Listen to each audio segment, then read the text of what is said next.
Thank you, Robbie. Tony, over to you. Well, good afternoon. I'm Tony Quartararo from Spatial Networks. You can read that on the slide. I'd like to thank Chris Tucker and John Konarski and everybody at AGS. This is an incredible venue, really an incredible day. Look forward to the next engagement.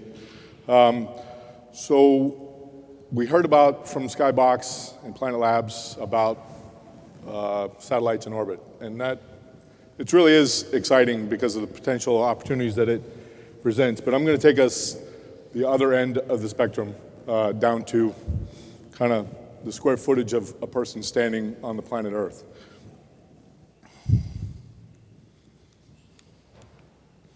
So I think Chris invited me because I have a reputation for a loud mouth.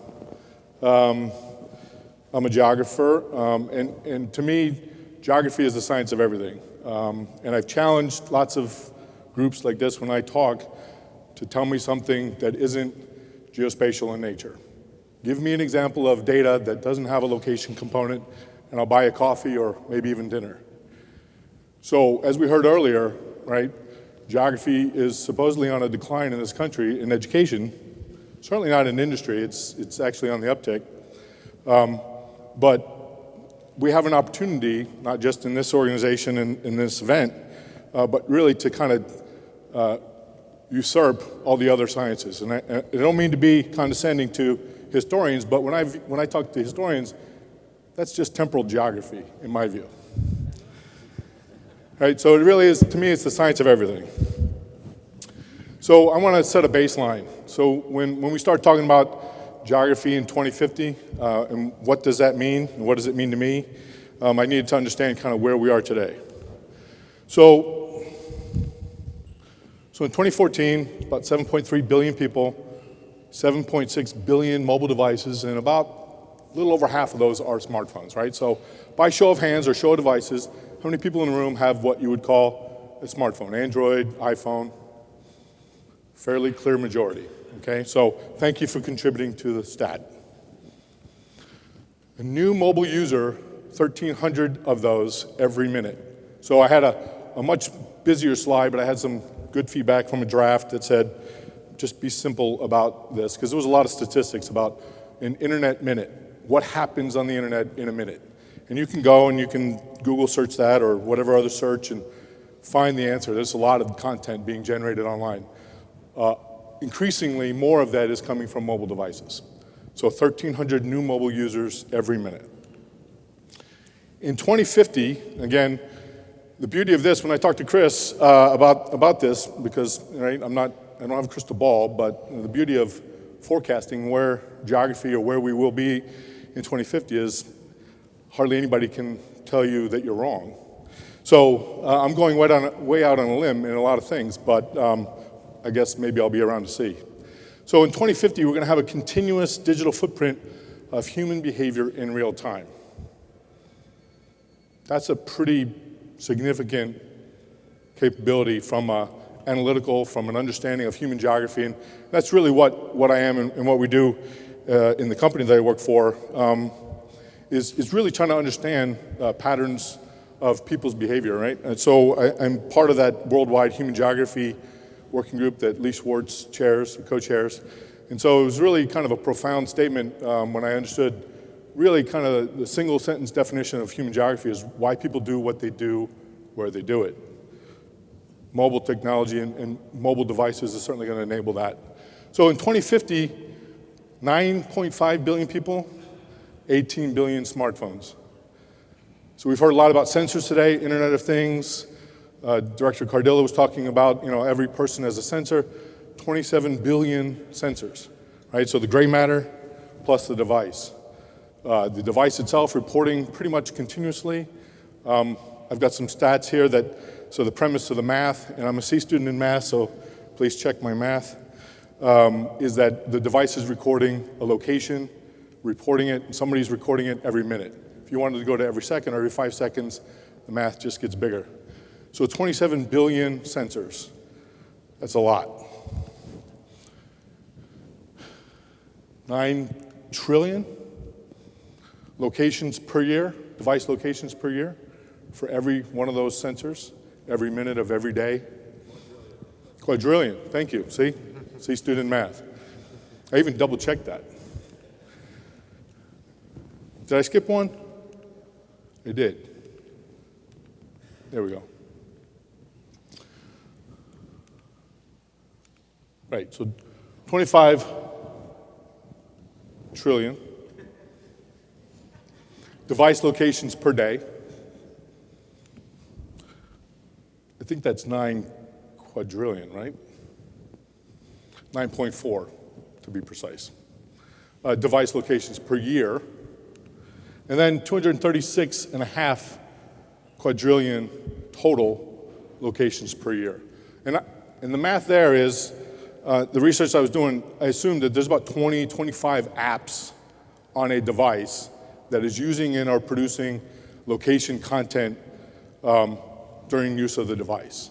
So, and it's a lot less than it is now. It's average about 7 apps per device today, based on some reports I saw that, per device, per smartphone. So, 35 years out, we can make some inferences there. That's a lot of data by any definition. Makes the big data discussions of today seem kind of kindergartnerish.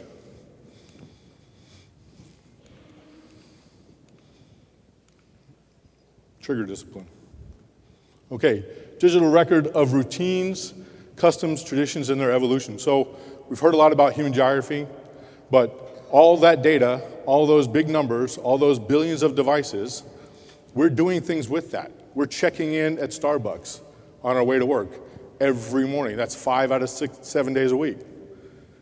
We're going to the park, we're going to the beach, we're posting things on Facebook. They all have a location component. And there was a concern expressed earlier about privacy. I think in 2050 there's going to be no such concept. That may not be comfortable for a lot of people to consider, but the natural evolution of where things have gone in the last 5 or 10 years with location content that people voluntarily submit, forecast 35 years in advance, I don't see much privacy at all, whether it's a big brother issue or just the cousin, which is big corporation. But the traditions and the evolution of traditions, right? So 5 years ago, we didn't know what a selfie was, but today everybody takes selfies and you post that at a location, and people are in that selfie sometimes with you. That's a relatively new phenomenon.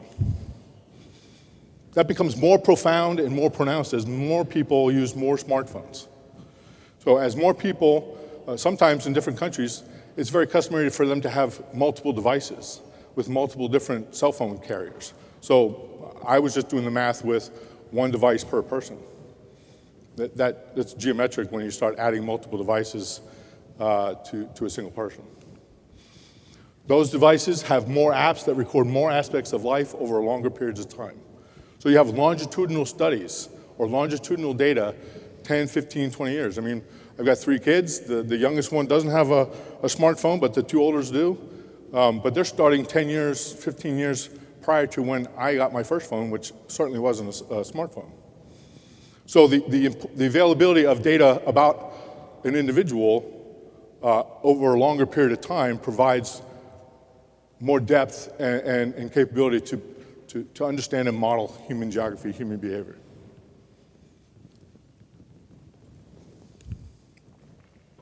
The volume and velocity of mobile data growth provides an unbroken digital tapestry. So most people here would have seen The Matrix, right? The movie, the series of movies. It's not quite like that, but in my mind, when I think about this, I think of the volume of data about humans reported from mobile devices in 2050 almost like a surface, like when you pass through the clouds, when you take off in a plane and you pop through and you're able to see unbroken distance and you see the tops of the clouds and it's undulating. That's how I view the electronic data that's passing through the airwaves on a continuous basis. And the ebb and flow and the peaks and the valleys are things like whether Twitter exists in 2050 or not remains to be seen, but those kinds of spikes in social media or other human behavior. Modeling the human behavior and even true predictive analysis. I know Director Cardillo talked about that earlier today, is anticipatory analytics, or ABI, activity-based intelligence type activities. This type of capability in 2050, with all of the devices out there, makes that even more of a likelihood, if not within reach. This body of data about human activity has no equal. The satellites and the micro satellites that provide digital video from space, which is truly a mind-blowing amount of data, but it doesn't, as we heard earlier, I believe Dr. Schwartz was the one that said it, human geography from a satellite isn't really true human geography. From the ground and understanding what people do, where they do, and why they do it, it has no equal. It's going to be quite an adventure, but thank you.